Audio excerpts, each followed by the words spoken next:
लोग बताइए किस किस को सुननी है साल बेग की कथा? अब सुननी है तो सुना देते हैं, गौरव भैया को नहीं सुननी क्या?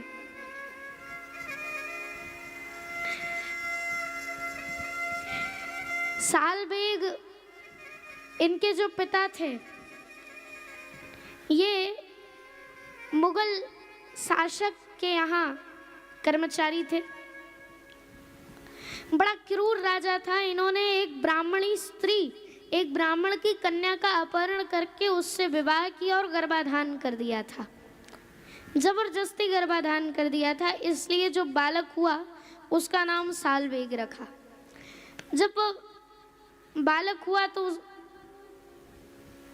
ब्राह्मणी ने सोचा कि मैं मर ही जाऊं, सागर में कूद के मरने वाली थी। तभी उनके मन में आया ये पिता बड़ा निष्ठुर है, मेरे बालक के साथ कुछ भी कर देगा। अब मैं हूँ, मेरा बालक है, तो कम से कम मैं मेरे बालक को तो भक्त बना दूं, मेरे बालक को तो भक्त बना दूं। तो रात्रि में अपने पति से छुप छुप करके ब्राह्मणी साल बेग की माता उन्हें जगन्नाथ भगवान की बारे में बताती, सुनाती, एक एक बात बताई। बोले लाला, पता है ठाकुर जी के इतने बड़े बड़े नेत्र क्यों हैं? क्यों क्यों मैया? बोले इसलिए बेटा, क्योंकि मंदिर में लाखों की भीड़ लगी रहती है, कोई धक्का मुक्की में फंसा रहता है, कोई ठाकुर जी को देख रहा होता है, लेकिन ठाकुर जी ने कहा तुम मुझे देखो या ना देखो, मैं तुम सब पे निगरानी रख रहा हूँ, इसलिए मेरे नेत्र इतने बड़े बड़े, क्योंकि मैं पूरे जगत का नाथ हूँ ना, इसलिए मैं जगत को देखता हूँ, इसलिए मेरे नेत्र इतने बड़े बड़े। पूरे जगत को देखने के लिए मेरे नेत्र इतने इतने हैं। बोले आप देखिए, अभी यहाँ नीचे जगन्नाथ भगवान लगाए ना, नेत्र देखिए जरा, नेत्र कितने बड़े बड़े लग रहे हैं।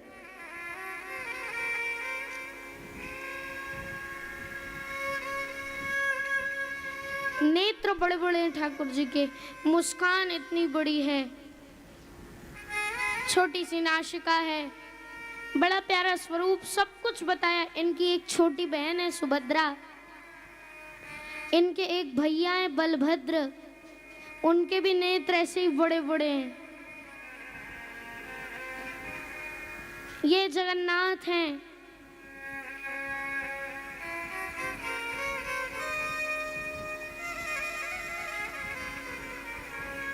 बहुत कुछ बताया।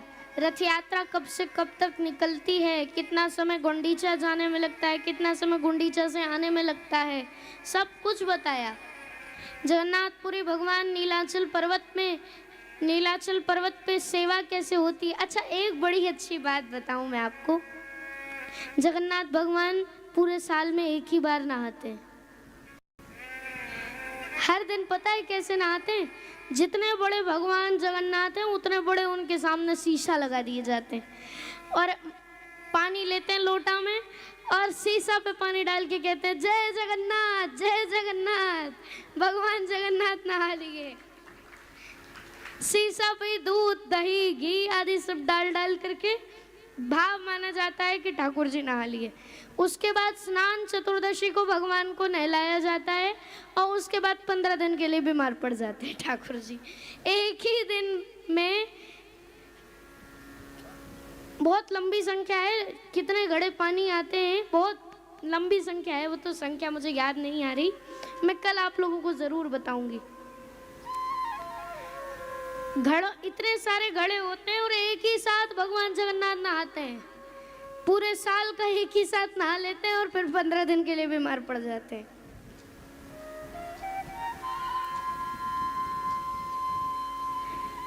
साल बेग ठाकुर जी की कथाएं सुनता।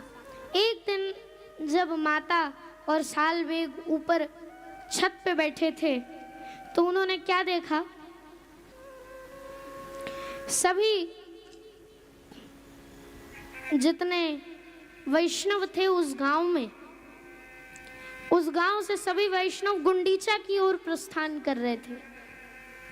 भगवान को खींचने के लिए उनकी माता तक पहुंचाने के लिए प्रस्थान कर रहे थे। इधर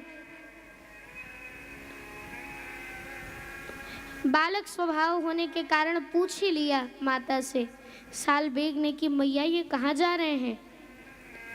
तो साल बेग से माता ने कहा, बेटा ये क्या शुभ तिथि आ रही है ना, तो उसमें जगन्नाथ अपनी माँ के पास जाते हैं, तो उन्हीं को उनकी मैया के पास ले जाने के लिए ये जा रहे हैं। बोले मैया आप मुझे दर्शन नहीं कराती, आप बस कथा ही सुनाती हो, मुझे दर्शन कब कराओगी? बोले इसका कोई जवाब नहीं था मैया के पास। फिर भी मैया ने ये कहा, बेटा तेरा पिता कितना क्रूर है तुझे पता है ना, एक काम कर तू यहीं से भगवान जगन्नाथ की स्तुति कर, यदि वो तुझ पे करुणा करना चाहते होंगे तो तुझे अवश्य बुलाएंगे। आहे नील शैल प्रबल मत्तावरण, आहे नील शैल प्रबल मत्तावरण,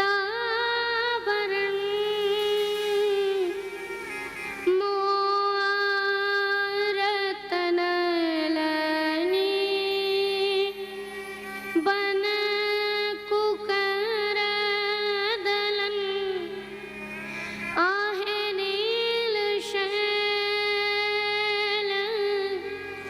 प्रबल मत्तावरण,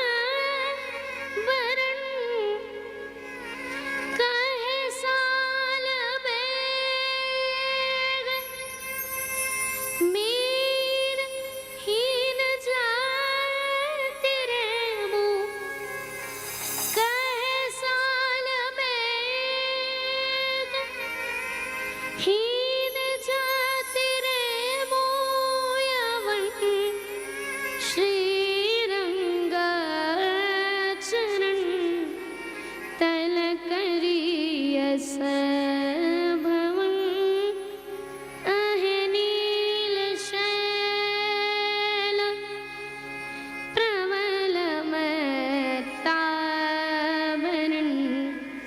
बड़े प्यार से सालवेग कह रहा है, अरे नीलाचल पर्वत के मतवाले हाथी जगन्नाथ, हाथी का एक स्वभाव होता है, वो कीचड़ में लगे हुए कमलों को अपनी सूंड से उखाड़ करके अपने पैरों से कुचल देता है। उसी प्रकार ये मेरे पिता कोई भी हो, ये जितने भी मेरे दुख हैं, इन्हें इन कमलों को निकाल करके कुचल दीजिए ताकि मैं आपसे मिल सकूं। गजराज चिंता कर थाई घोर जलना, चक्र पीश नग्र नाशी अधर नील अपना, आहे नील शैल प्रबल मत्तावरण, मोआरत नलनी बन कुकर दलन, आहे नील शैल प्रबल मत्तावरण, आहे नील शैल प्रबल मत्तावरण, आहे नील शैल। ये शब्द भगवान जगन्नाथ के कानों में पड़ रहे थे। आहे नील शैल प्रबल मत्तावरण, मोह आरत नलनी बनक कर धनल, आहे नील शैल प्रबल मत्तावरण। ये शब्द भगवान जगन्नाथ के कानों में जो ही पड़े तो भगवान जगन्नाथ ने अपना रथ वहीं रोक दिया। भगवान जगन्नाथ के कानों में जैसे ही ये शब्द पढ़े सो भगवान जगन्नाथ ने अपना रथ वहीं रोक दिया। जगन्नाथ भगवान का रथ रुक गया। खूब खींचा, जितने वैष्णव लगे थे खूब खींचा, लेकिन भगवान जगन्नाथ का रथ टस से मस नहीं हुआ। तभी उड़ीसा के राजा दौड़ते हुए आए भगवान के पास, बोले क्या हुआ नाथ, आपका रथ चल क्यों नहीं रहा है? भगवान ने कहा यहाँ वैष्णव नहीं आए इस बार रथ यात्रा में। बोले प्रभु ये कितने सारे सर दिख रहे हैं, ये सब वैष्णव नहीं है तो और क्या, कौन है? भगवान ने कहा लेकिन मुझे नहीं दिख रहे। बोले तो कोई वैष्णव छूट गया है क्या? बोले हाँ, सालबेग नामक एक वैष्णव है जो मेरा परम भक्त है, वो छूट गया है। जाओ उसे बुलाकर लाओ, पालकी में बैठा के उसे लेकर आओ। सालबेग के घर गए। सालबेग के पिता ने बहुत रोका, लेकिन इतने सैनिक गए थे, सालबेग के पिता को पकड़ लिया, इधर माता को चढ़ाया, पुत्र को चढ़ाया, लेकर के पालकी गाते बजाते चले आए। जैसे ही उस पगडंडी पे आए सालबेग, जैसे ही भगवान के सुंदर रथ सुभद्रा, बलभद्र और साक्षात जगन्नाथ का दर्शन किया। आज जो मैया ने सुनाया था कि नीलाचल से कूदते उछलते आते हैं और आकर के अपने रथ में आरूढ़ होकर के हिलते डुलते जाते हैं मैया के पास, उसी तरह भगवान उछल उछल के दिखा रहे हैं। आज भगवान मतवाले हाथी की तरह ही हो गए हैं।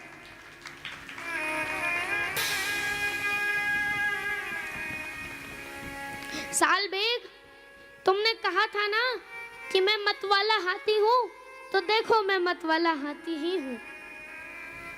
भगवान ने वही रूप दिखाया जो सालबेग ने कहा।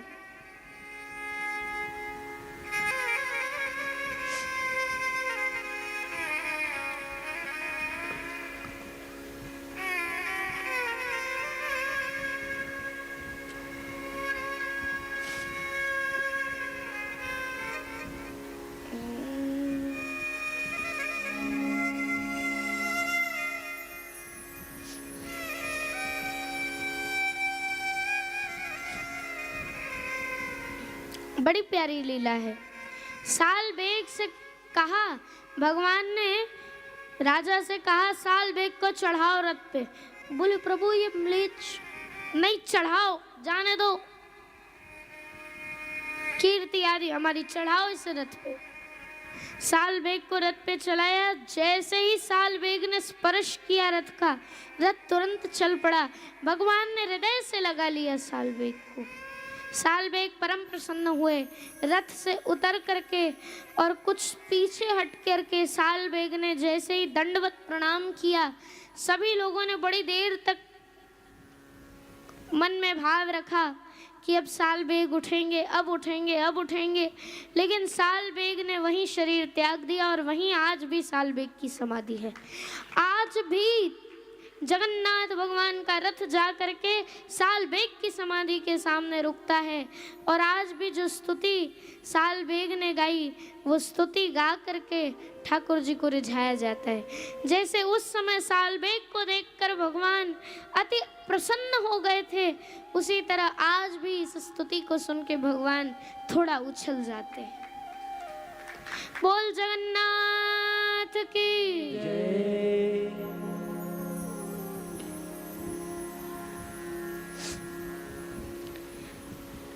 तो आइए हम लोग ठाकुर जी की लीला में चलें। ठाकुर जी को घर से बाहर निकाल दिया और बैलगाड़ी के नीचे सुला दिया। सारी गोपियां भीतर जाकर के खूब मस्त कीर्तन आदि करने लगी। अब उसी समय आ गया कंस द्वारा भेजा हुआ असुर शक्टासुर। पहले ही भगवान बड़े गुस्से में थे। भगवान के सर पे कुछ नहीं रखना, ये बड़ी छत्र लगा दो, ठाकुर जी को थोड़ा धूप से छुटकारा मिले, लेकिन ठाकुर जी के सर के ऊपर कुछ नहीं होना। ठाकुर जी के सर के ऊपर जब होता है कुछ तो ठाकुर जी बड़े गुस्सा होते हैं। ठाकुर जी के सर के ऊपर इतने सारे माट मटका भार रख दिया था।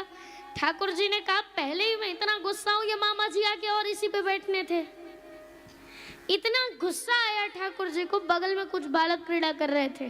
ठाकुर जी पहले बड़ी जोर से रोए, बालक आए उठाने, तब तक तो शट्टासुर आके बैठा। भगवान ने एक लात मारी सो आकाश में उड़ गई बैलगाड़ी, और साथ में शट्टासुर का गोविंदाय नमो नमः, शट्टासुर का हो गया गोविंदाय नमो नमः। अब जैसे धड़ाम धड़ाम मटके गिरने की आवाज हुई तो जितनी मैयाएं थी सब दौड़ दौड़ के आई। अरे कहाँ गए, कहाँ है गो। सारी मैयाएं दौड़ दौड़ के आई तो कहा देखा, लाला माट मटका के नीचे दही दूध में सने हुए हैं और बैलगाड़ी अलग पड़ी, माट मटका